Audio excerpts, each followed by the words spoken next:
man's style of political leadership than President Rodrigo Duterte of the Philippines. He has a visceral dislike of independent journalism, and no one knows that better than my guest today, Maria Ressa, founder of the Rappler online news website. Now, she has just been convicted of cyber libel in a Manila courtroom. So, is Duterte's populism strangling press freedom?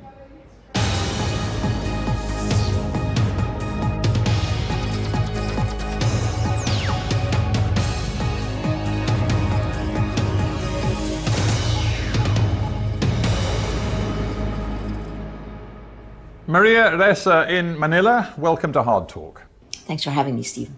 Let's start with your personal situation. You have, earlier this month, been convicted on this charge of cyber libel, as they're calling it. Has it changed things for you? Aside from the emotional roller coaster and the fact that we've crossed yet another divide, I think I'm pretty much on the same road I've been on for the last 4 years, which is really standing up for my rights, both as a Filipino and as a journalist. You're on bail, and I think your legal team have said there will be an appeal. Do you, in any sense, feel frightened right now? Stephen, I've gone through this. When you've been under attack for 4 years, as we've been, there have been all these stages. It's like the stages of grief, right? In 2016, we were pummeled on social media, exponential attacks that are extremely visceral and, takes you by surprise, the viciousness of it. And those same narratives in 2017 come out of governments' mouths. President Duterte himself then began to equate journalist with criminal. And then in 2018, 11 cases and investigations. I was in and out talking to officials. And 2019, the filing of these cases. I have 8 arrest warrants against me that were filed that year. That was only last year. And I was arrested twice, detained once. I feel like Alice in Wonderland, and I'm down in a rabbit hole. I'm going out, and I'm going to walk out. This verdict that happened on cyber libel, a story we published before the law we allegedly violated was even in effect, cements it now, right? That 2016, their journalists are criminals. In 2020, after the weaponization of social media, the weaponization of the law, now I'm convicted. That's the death of 1,000 cuts of our democracy. There is no doubt that it is not just you that has suffered from repressive tactics coming from government agencies. We can all see that. But nonetheless, the notion that all sorts of freedom of expression are now curtailed and eliminated in the Philippines surely isn't right. If one looks at your country today, there is still a multitude of diverse opinion across the spectrum of politics in different platforms on the media, not least Rappler itself. After all, your website hasn't been shut down. It continues to this day. It has millions of eyeballs on it every single month. The Philippines is not North Korea, nothing like. Well, who would want to be North Korea, right? In the end, the Philippines is also living under a climate of fear and violence. In fact, when I last interviewed President Duterte, when he was already president, I was one of 4 journalists he gave an interview to in December of 2016. I asked him that specifically. I said, Mr. President, now that you're in charge of actually protecting the Constitution, is it necessary to use violence? And he said, yes. He said it's necessary to use violence and fear. So while you see what looks like a multitude of voices, imagine that those voices also have a Damocles sword hanging over their heads. During our pandemic, people were, based on their posts on social media, people were arrested. I think there's a good veneer of legality for all of these, but we've certainly felt the walls closing in. In order to be able to continue publishing as Rappler, look what I've had to go through. I'm not a No, criminal. I understood. I'm just a journalist. And obviously, my show is called Hard Talk, so I have to take Yes. seriously the charges against you, because as Yeah, absolutely. you've indicated that the libel is the least of it. You still face allegations of, my goodness, what a list: fraud, tax evasion, receiving money Right. from the CIA. I mean, you could be in court for years and years to come. Well, the only thing I can say is that these charges, the 8 criminal charges I'm facing, fall into 3 buckets. The first is cyber libel. The second is securities fraud. And in that, we'll throw in foreign ownership or foreign control, something violating something called the anti-dummy law. And then the third is tax evasion. And again, just like the first case, we were charged with tax evasion about 6 months after we received a prize, an award from the government for being a top corporate taxpayer. Then a little more than 6 months later, we're tax evaders pushed on social media. And in addition to that, to make this charge, they actually had to redefine Rappler from news organization to a dealer in securities. So sure, let's do hard talk. I feel like as a reporter, as someone running a news organization, I give the government and the president the respect that the office demands, I think, but the kinds of death by 1,000 cuts that we've had to absorb just to do our jobs, just to continue doing investigative reporting. I've never lived through anything like this. And I covered Southeast Asia's transition from authoritarian one-man rule to democracy, starting here in the Philippines in 1986. Maria Ressa, do you think the Filipino public care about your fate, and indeed the fate of other journalists in your country? Because one looks at Duterte's approval ratings, they are consistently above 80% approval, the kind of figure that other leaders around the world could only dream about. And the Filipino public are well aware of what he's doing to the press. I think there are 2 answers to that question. The first one is the kinds of the propaganda machine and how it uses technology to essentially use it as a behavioral modification system. And I can explain that more later. But the propaganda is exponential, and it lifts. When you hear President Duterte is the best, the defender of the poor, even though it's the poor who are dying in the drug war, right? So that's the first step. I think, the age of social media, statistical surveys haven't been able to keep up with these shifts.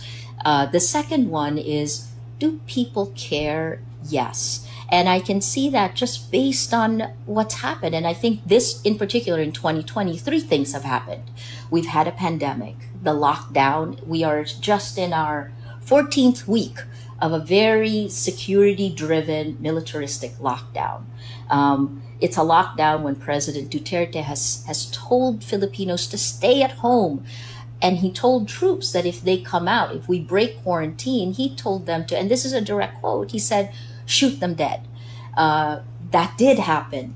Almost more than 60,000 people have been arrested during this time period. And because we're locked down, I think there's been more introspection. The second is the shutdown. I'm going to stop you there, if I may, yeah. because it's fascinating what you're saying, but I'm just wondering where your evidence is, because I look at the latest polling I can find in the Philippines. There's a company I'm sure you know well, Social Weather Stations, who are widely respected, and their measurements suggest that the Filipino public as a whole approves still of President Duterte's campaign against illegal drugs. They still seem to favor him, despite all of the controversy about his latest anti-terror law, which you and others have described as a fundamental threat to freedom of expression. That's the third one, right? That's the third one I was going to say, this anti-terror bill. You have to get real in a way. Everything you say about what Duterte is doing is not deterring a really big majority of Filipinos from giving him their backing. I think you have to look at the surveys and actually talk to the people who do the surveys. And the biggest question you have to ask them is, how do you count for fear? So before we went into lockdown, this was a question I asked all the time, because these surveys are done in the homes of people. They have their numbers, they know who they are, they're normally, their names are given by their village chiefs, the barangay captains. how do you account for fear, right? So not saying that President Duterte isn't popular, because I think his homespun, this kind of, the guy you want to have a beer with, the grandfather you want to have a beer with, that's the narrative. I think that's appealing. Yes, but having said that, how do you count for fear? Right? Interesting question. Now, and I tell you what, that plants in my mind a different idea about fear. Maybe for you, and let's be honest, for a relatively elite personality living in a nice part of Manila with perhaps more security than most Filipinos, it is easy for you to focus on the threats to freedom which you feel and the fear you talk about. But what about the other Filipinos whose fear is much more street level? It's much more about the insecurity. And your Rappler website has made a point of investigating the drugs war that Duterte has initiated for the last 3-4 years. But the drugs war, according to most Filipinos, has made their streets safer. Yes, they look at the fact that hardly any security personnel have been prosecuted for egregious use of violence, but they also look at the fact that thousands of drug dealers have been taken off the streets, and they like that. I think that's definitely the narrative, but if you dig deeper into the surveys, number one, and this is based on the UN report, one just released a few weeks ago, you can see that the people who die in the drug war are the poor. And you can also see in those surveys, it's not just the social weather stations, it's also Pulse Asia, you can see that President Duterte's support among the poorest of the poor has dwindled significantly compared to the AB, the people who are wealthy, who can cut the deals. I always say there are three things that really characterize living under the age of Duterte. You have to do one of these three things. The 3 C's: corrupt, coerce, or co-opt. And it isn't the poor that does that. In fact, I would say the poor suffers the most. So you look at this brutal drug war, depends on who you talk to. If you talk to the police, they'll say, oh, well, maybe about 6,000 to 7,000 people have died. They admit to that. And then you talk to the human rights groups and they say it's tens of thousands. Our own Philippine Commission on Human Rights places the number at 27,000. That was several months ago, right? So no, I think you have to look much deeper into the numbers, look at which of the demographics, and look at who's winning and who's losing. Let me ask you a personal question, and be brief if you can. Sure. As the boss of Rappler, which is known for its investigations, including of the drugs war, do you now think very carefully before commissioning any reporter to dig into what is happening on the streets? I'm mindful that journalists have been killed this year. More than 100 journalists have been killed in the last couple of decades in the Philippines. It is dangerous being a journalist. Are you now fearful for your own staff? That's a really good question. In a way, we've been forged in fire. And I think the biggest lesson we've learned in the last 4 years is that when there's a Damocles sword hanging over your head, if you let it affect you, then you've lost it. And what we've done is we've doubled down on our investigative reporting. We know it's really important. We know we have to do this now. So I don't actually make the assignments in Rappler, but what I see in our team is this renewed commitment. They're tireless. And we have a young team. Rappler is about 100 people. We're 63% women. The median age is 23 years old. The reporter that President Duterte bullied, like he basically faced her down, she was like 26 years old when he did that. So no, I think that I don't have to encourage Rappler to do investigative reporting. I think they're doing it on their own. And all I'm trying to do is keep the sky from falling. Let's talk about international reaction and response to what is going on in the Philippines right now. We have international NGOs like Amnesty International condemning what they call, quote, a policy of large-scale murdering enterprise, they call it. We had, as you said, the UN Human Rights Office report referring to near impunity offered to Philippine security personnel. But what we also see is that consistently over the last 4 years, Donald Trump, for example, has referred to President Duterte as his friend. We see a very close relationship developing between Duterte and the Chinese government. And we see, for example, that the International Criminal Court, which appeared to be ready to investigate what was happening in the Philippines, has essentially been neutralized because the Philippines has refused to recognize its legitimacy. The international community, frankly, has let you down, hasn't it? I wouldn't say that. What I would say is that the Philippines is punching above its weight in terms of determining the geopolitical power balance. You know, it really is. When President Duterte took office by September, so he took office in May 2016. By September 2016, he was in Beijing. And he announced a pivot of the Philippines, a key country in the South China Sea conflict, right? What we call the West Philippine Sea. He announced that the Philippines would pivot away from the United States to China and Russia. He tosses this in. What's interesting is what happened when the United States pushed against what was happening in the drug war. Last December, the U.S. government actually took away the visa of the man who carried out the drug war. He was the Philippine National Police Chief. He's now a senator, Bato de la Rosa. They took away his visa under ARIA, and the Philippine government was so upset that they canceled part of a military bases agreement that has gone for a long time. This is a very strong relationship in the past. So the visiting forces agreement, the government canceled it. But here we go again.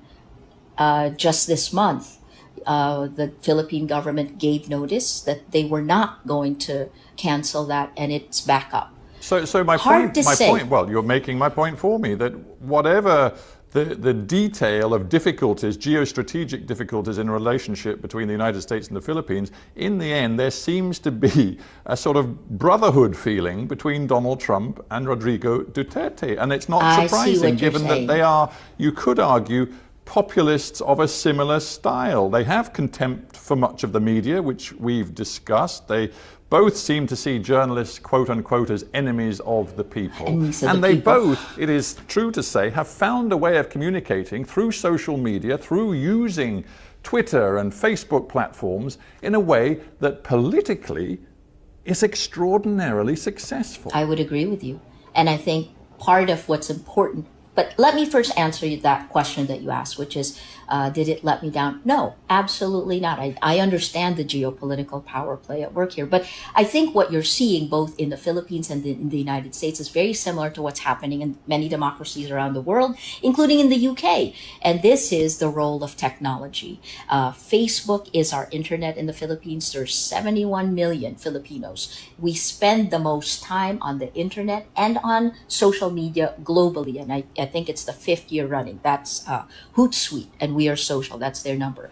So what's happened is this kind of astroturfing of manufactured consensus, the manipulation of the public at mass scale using Facebook has happened here in the Philippines. You asked about the popularity of President Duterte. That's partly buoyed by a propaganda machine that we got clobbered for exposing in 2016. But Maria, I'm going to have to interrupt, because that's so what you are suggesting is that democracy doesn't work anymore. If you are talking about, quote unquote, manipulated public opinion, as you've just done, then you're undermining and delegitimizing the notion that the people have a right to choose their governors. If you're saying that their opinions are somehow fake or false, where is democracy? That's exactly what I'm saying, that democracy is essentially dead. And part of what killed it are social media platforms that have become behavioral modification systems.